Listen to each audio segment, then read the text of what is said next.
ठीक है। तो देखो हम लोगों ने अल्फा जो है, अल्फा क्या अटेन्युएशन कांस्टेंट है, मतलब अटेन्युएशन फैक्टर है, अटेन्युएशन कांस्टेंट भी बोल सकते हो इसको। हमने वोल्टेज करंट में निकाल लिया और यहाँ पे ऊपर हम लोगों ने किस में निकाला है, पावर में निकाला है। तो ये तीन जो आपके फॉर्मूलेज हैं, so these three are the formula related with your attenuation, right? So अब एक चीज ध्यान से देखो कि ये जो सारे फॉर्मूला है ना, इसमें आप देखोगे जो लॉग है ना, इसका बेस क्या है, 10 है। सारे फॉर्मूले में क्या है, लॉग का बेस जो है 10 है। ठीक है। तो जो alpha in terms of decibel है, डेसिबल में जब हम अल्फा कैलकुलेट करते हैं तो उसका जो बेस होता है वो 10 ही होता है। ठीक है ना, बेस 10 है उसका बेसिकली। ठीक है।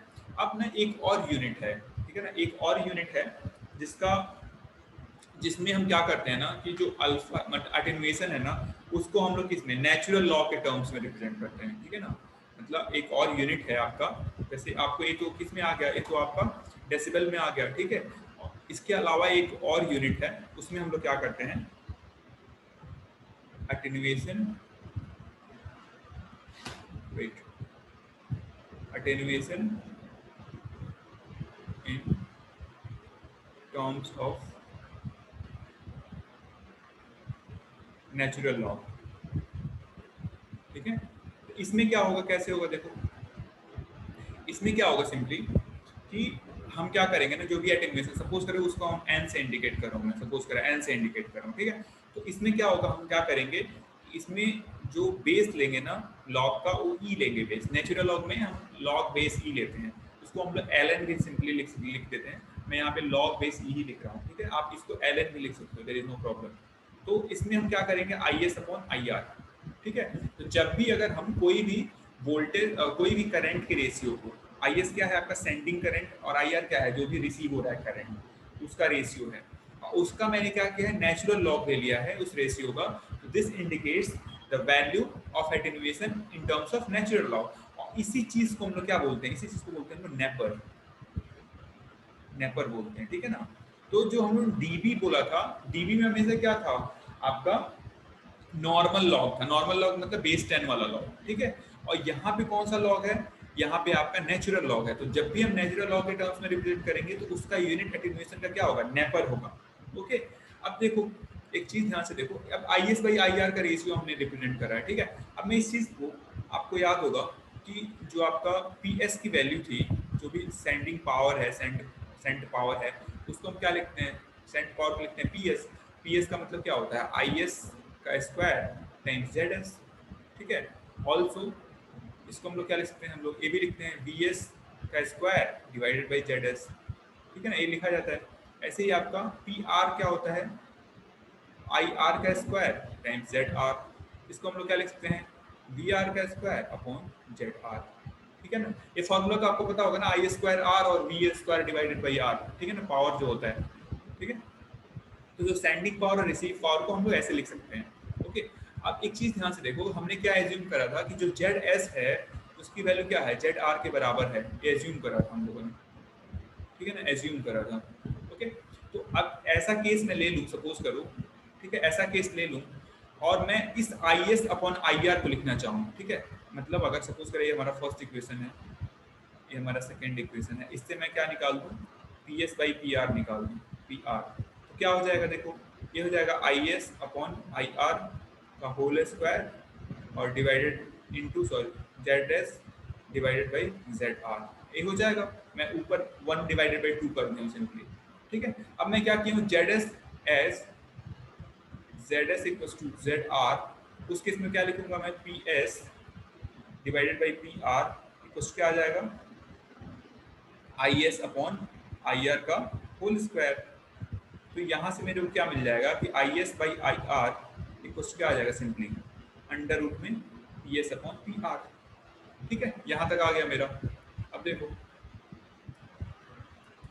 अगर कहीं भी किसी को नहीं समझ में आएगा तो you can stop me. Okay, आप बीच में स्टॉप कर सकते हो, नो प्रॉब्लम। ओके।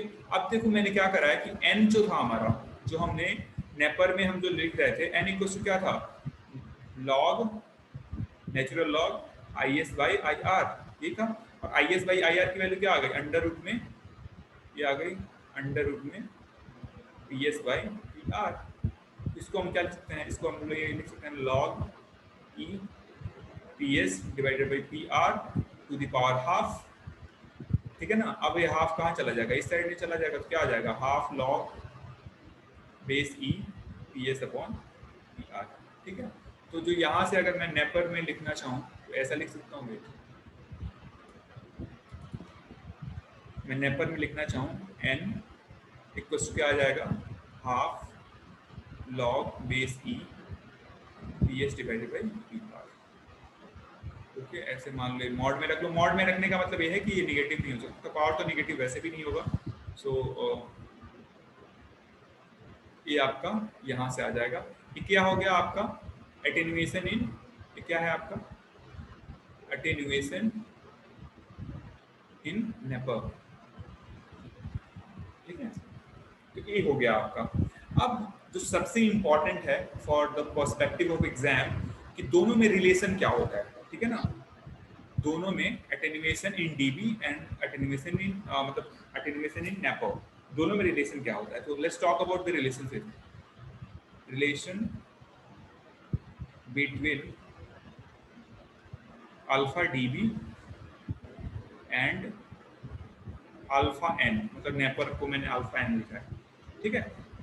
तो देखो यहाँ पे अगर मेरे को रिलेशनशिप के लिए निकालना है तो देखो आपको याद होगा अल्फा डीबी को हम लोग क्या लिख रहे थे, अल्फा डीबी इक्वल्स टू लिख रहे थे हम लोग 10 लॉग क्या लिख रहे थे P S divided by P are लिख रहे थे, ठीक है ना, P S divided by P R, ठीक है। और हमने क्या एज्यूम करा है, एज्यूम मैंने करा है, एज्यूम जो जेड एस की वैल्यू जेड आर के बराबर है, तो हम क्या लिख सकते हैं इसको 10 लॉग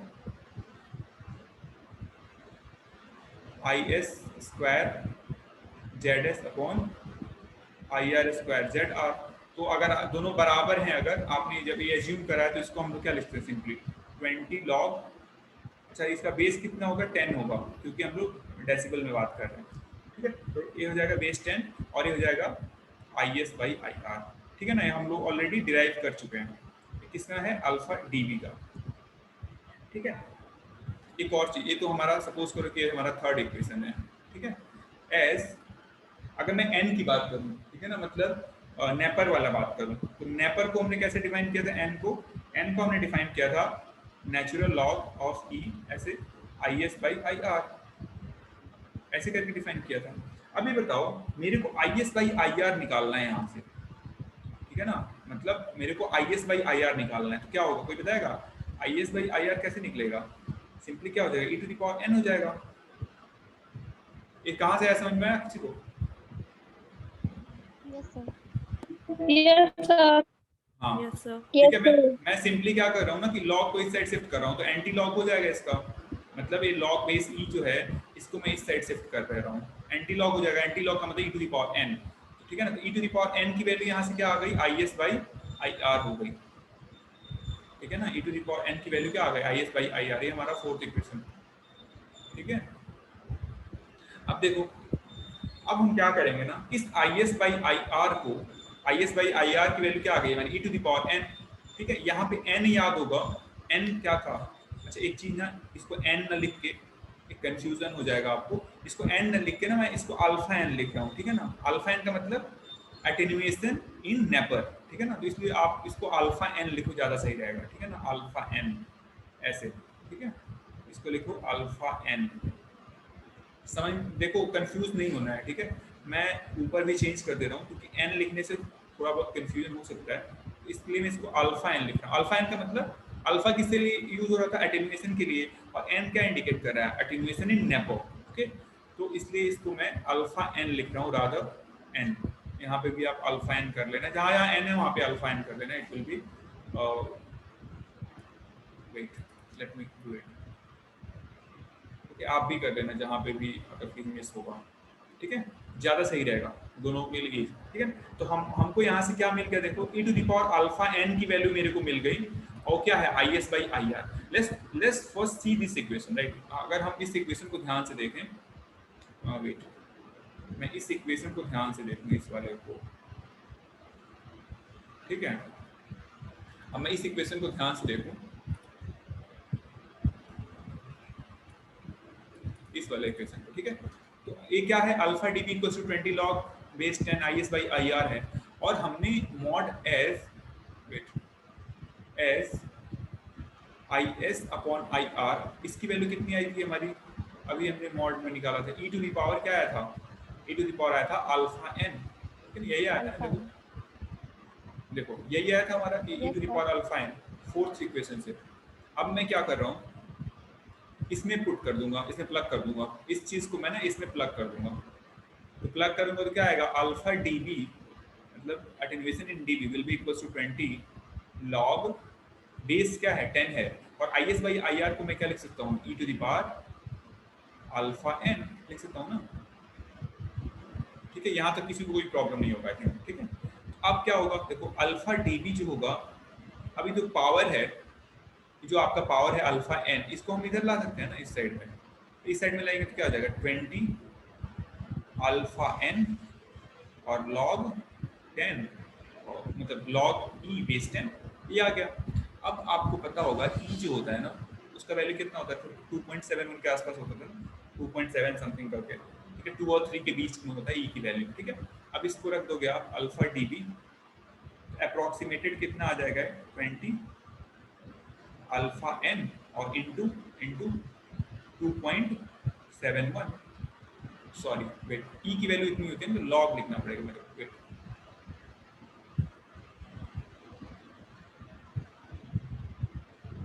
इसको मैं लिख दूं ऐसे लॉग, ठीक है, बेस 10 है और ई की वैल्यू है 2.71, ओके। अब इसका वैल्यू मेरे को निकालना है, ठीक है ना, लॉग 2.71 का वैल्यू निकालना है, तो ये कैसे निकलेगा, मेरे पास कैलकुलेटर है, रुको वेट,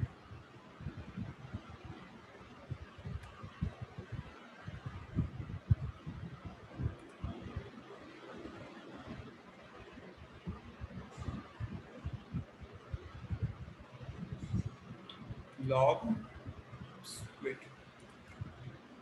2.71 और इसका मेरे को लॉग लेना है, तो देखो ये कितना है 0.432 के आसपास, 0.433 लिख लो, 4329, 0.4329, वेट, ये आ गया आपका 20 अल्फा एन और इसका कितना है वैल्यू 0.43, और अरे इतना ही लिख लो, ठीक है, 0.43 देना, आगे भी कुछ होगा, इसको आप मल्टीप्लाई करो कितना आएगा, देखो इसको आप मल्टीप्लाई करो 20 से, तो 20 से आप मल्टीप्लाई करोगे कितना आएगा, 8.6 समथिंग आएगा ना, 8.6, ठीक है ना, 8.6 हो जाएगा, 20 से मल्टीप्लाई करोगे टाइम्स अल्फा एन, तो alpha times D B equals to कितना आया हमारा, अल्फा डी बी मतलब इक्वल्स टू कितना है 8.6 अल्फा एन, मतलब क्या है, अगर मैं इसी चीज को लिखना चाहूँ, ये हमारा आया है फाइनल, ठीक है ना। अब इस चीज को मैं लिखना चाहूँ कि आखिर है क्या, हमने क्या किया है, मतलब आपका अगर एटेन्यूएशन इन डीबी निकालना है, attenuation attenuation in dB, attenuation dB का मतलब क्या है, अल्फा डीबी, ठीक है ना, वो किसके बराबर है 8.6 अप्रोक्सीमेटली, फिक्स वैल्यू नहीं है, अप्रोक्सीमेटली 8.6 टाइम्स क्या, एटेन्यूएशन इन नेपो, ये बहुत ही इंपॉर्टेंट रिजल्ट है and you have to remember it, ठीक है, बहुत बारी एग्जाम में डायरेक्ट क्वेश्चन आता है, ठीक है। You will be given like for example कि यू माइट बी गिवन कि attenuation is in dB is this, what is the attenuation in terms of nepo, तो आपको ये फॉर्मूला याद होना चाहिए, 8.686 होता है, वैसे आपको अगर याद करना होगा तो अगर पूरा याद करना है तो 8.686 होता है, ठीक है ना, अगर आपको अच्छे से याद करना है तो, ये मेरे को याद है इसलिए मैं बता रहा हूँ, तो आप भी इसकी अगर एग्जैक्ट वैल्यू रखोगे तो यही आएगा 8.686 आएगा, ठीक है। तो ये आपको हमेशा याद रखना है, तो रिलेशनशिप आपको समझ में आ गया, एटेन्यूएशन इन डीबी होता है वो किसके बराबर होता है 8.686 एटेन्यूएशन इन नेपो, ठीक है। तो एक चीज हमेशा ध्यान रखना है कि जो एटेन्यूएशन इन डीबी होगा ना, उसका जो क्वांटिटी होगा वो एटेन्यूएशन इन नेपो से ज्यादा होगा, ठीक है ना, क्योंकि वो कितने टाइम्स ज्यादा, 8.6 टाइम्स ज्यादा है, ठीक है। ये यहाँ से हमारा ए डिराइव हुआ, इसमें किसी कोई प्रॉब्लम है तो यू कैन आस्क मी, जहाँ तक ये देखो बहुत इंपॉर्टेंट है आपके एग्जाम पॉइंट ऑफ व्यू से, ठीक है ना, ये जो फॉर्मूला है, ये जो फॉर्मूला है बहुत इंपॉर्टेंट है, एग्जाम से और भी कंपटीशन में डायरेक्ट क्वेश्चन आते हैं इससे, ठीक है ना। ये कभी नहीं भूलना है क्योंकि ये ट्रांसमिशन लाइन में भी यूज होगा, एम्पलीफायर्स में भी यूज होगा। कई बार एम्पलीफायर में भी ऐसा क्वेश्चन आ जाएगा कि दोनों में नेपर और इसमें रिलेशनशिप बताओ, ठीक है। तो ये आपको हमेशा याद रखना है, ये आपके सिलेबस में अलग से मेंशन है, तो ये बहुत ज़्यादा चांसेस है कि it might appear in your examination as well, okay. So अगर यहाँ तक किसी को कोई प्रॉब्लम नहीं समझ में आई, कुछ नहीं समझ में आया तो बताओ, फिर हम उसको एक्सप्लेन करेंगे, अदरवाइज बताओ फिर आगे बढ़ते हैं। समझ में आ गए? Yes sir. Yes sir. Yes sir. Okay, ठीक है। तो अब हमारा देखो हम लोगों ने क्या क्या डिस्कस कर लिया। सिलेबस में चलते हैं हम लोग। सिलेबस में हमारा देखो क्या है, यूनिट्स ऑफ एटेन्यूएशन हो गया, जनरल कैरेक्टरिस्टिक्स ऑफ एटेन्यूएटर्स हो गया, ठीक है। अब हमारा है analysis and design of attenuator, simple attenuators of following types, symmetrical T, pi, L type, ठीक है ना। तो देखो एक स्ट्रक्चर में बता देता हूँ, अगले टर्म पे हम फिर स्टार्ट करेंगे उसका एनालिसिस। बहुत ईजी एनालिसिस है, जैसे हम लोग कैरेक्टरिस्टिक्स इंपीडेंस वगैरह निकालते थे, ये सारा कुछ ऐसे ही इसमें भी हम लोग करेंगे, ओके। बहुत टफ नहीं है, अगले टर्म पर हम देखेंगे because already we are running out of time. तो देखो आपका जैसे एटेन्यूएटर ना, हमने क्या बताया था कि नॉर्मली जो एटेन्यूएटर होता है, एटेन्यूएटर के टाइप्स अगर मैं बात करूं, एक तो कैटेगराइजेशन होता है फिक्स्ड और वेरिएबल का, ठीक है ना, फिक्स और वेरिएबल का। दूसरा कैटेगराइजेशन होता है आपका टी टाइप का, पाई टाइप का, पाई टाइप का। और टी टाइप और पाई टाइप में आपके ना नॉर्मली सिमेट्रिकल एटेन्यूएटर्स होते हैं, और एल टाइप जो एटेन्यूएटर्स होते हैं वो आपका असिमेट्रिकल एटेन्यूएटर होता है, ठीक है। ये नॉर्मली ये सिमेट्रिकल वाले हैं, सिमेट्रिकल, और जो एल टाइप है वो आपका असिमेट्रिकल, ठीक है। So now what we have to do, we have to design these type of attenuators. मतलब आपको दिया रहेगा कि इतना एटेन्यूएशन है, ठीक है ना, एटेन्यूएशन की वैल्यू दी रहेगी, and based on it you have to design कि क्या होना चाहिए कंपोनेंट्स की वैल्यू। जैसे मान लो मैं टी टाइप एटेन्यूएटर की बात करूँ, जैसे मान लो हम लोग को क्या करना है आगे, कि जैसे आपके पास ऐसे अगर मान लो एटेन्यूएटर दिया हुआ है, ऐसे आपको बोला जाए कि आपको एक टी टाइप एटेन्यूएटर डिजाइन करना है, तो इसमें क्या दिया जा रहा है आपको, इसका दिया रहेगा कैरेक्टरिस्टिक रेजिस्टेंस। अच्छा, इसमें कैरेक्टरिस्टिक्स इंपीडेंस नहीं बोलते, रेजिस्टेंस क्यों बोल रहे हैं, क्योंकि प्योरली रेजिस्टिव डिवाइस होता है। क्योंकि आप अगर इंडक्टर और कैपेसिटर लगाओगे ना, तो it will not going to it will not have any impact on power dissipation, क्योंकि आपको अल्टीमेटली क्या करना है, एटेन्यूएट करना है सिग्नल की पावर को। तो आपको पता है कि कैपेसिटर और इंडक्टर तो एटेन्यूएट करता नहीं है, ठीक है, कौन करता है, रेजिस्टर करता है। इसलिए प्योर रेजिस्टिव सर्किट होता है एटेन्यूएटर, क्या होता है, प्योर रेजिस्टिव सर्किट। तो इसलिए हम लोग कैरेक्टरिस्टिक्स इंपीडेंस ना बोल के यहाँ पे क्या बोलते हैं हम लोग इसको, कैरेक्टरिस्टिक्स रेजिस्टेंस, ठीक है ना। अगर एक प्योर रेजिस्टिव सर्किट नहीं होता तो हम लोग उसको क्या बोलते हैं, कैरेक्टरिस्टिक्स इंपीडेंस बोलते हैं, ठीक है ना। लेकिन यहाँ पे इंपीडेंस का कोई काम नहीं है, because we are not going to use any reactive component here, because reactive component do not dissipate any power, okay, reactive component do not consume any power, that's why we are not going to use it here, okay। So हम लोग क्या use करेंगे, हम लोग केवल ऐसा component use करेंगे जो पावर को क्या करता है, पावर को एब्जॉर्ब करता है, और पावर को एब्जॉर्ब क्या करता है, रेजिस्टेंस करता है, तो प्योरली रेजिस्टिव डिवाइस होगा। तो आपको दिया रहेगा कैरेक्टरिस्टिक रेजिस्टेंस दिया रहेगा, और एक पैरामीटर और दिया रहेगा, उसको बोलते हैं एन। एन का मतलब क्या होगा, एटेन्यूएशन दिया रहेगा, कितना एटेन्यूएट होना चाहिए। अब ये दो पैरामीटर्स दिए रहेंगे, and you need to find out the value of these components, like R1 और ये हो जाएगा R2, ठीक है ना। तो ये कैसे हम डिजाइन करेंगे, कैसे फाइंड आउट करेंगे, ऐसे ही आपका पाई टाइप का रहेगा, उसके लिए भी ऐसा करना होगा, ठीक है। तो इन सारी चीज़ों को हम लोग डिजाइन का मतलब क्या होता है, डिजाइन का मतलब होता है कि कंपोनेंट्स की वैल्यू फाइंड आउट करना। देखो दो टर्म होता है, एक होता है डिजाइन और एक होता है एनालिसिस। एनालिसिस में क्या है, एनालिसिस में आपको क्या दिया रहेगा, कंपोनेंट्स की वैल्यू दी रहेगी, and you need to find out the value of characteristic resistance and attenuation factor, right. आपको क्या करना होगा एनालिसिस में, कि आपको R0 कैलकुलेट करने को बोल देगा, या फिर अल्फा कैलकुलेट करने को बोल देगा, ठीक है। डिजाइन में क्या रहेगा कि आपको ये सारा चीज दिया रहेगा, आपको क्या फाइंड आउट करना होगा, R1 की वैल्यू क्या है, मतलब कंपोनेंट्स की वैल्यू कितनी है, R2 की वैल्यू कितनी है, समझ रहे हो। तो these are the two terms, और इन दोनों चीज को हम लोग देखेंगे अगले टर्म में, ठीक है। तो अभी किसी को क्वेश्चन है तो पूछ सकता है, otherwise will wrap up the session because already it's 5 o'clock।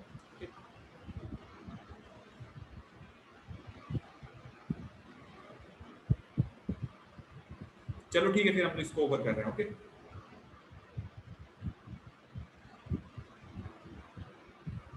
Okay sir.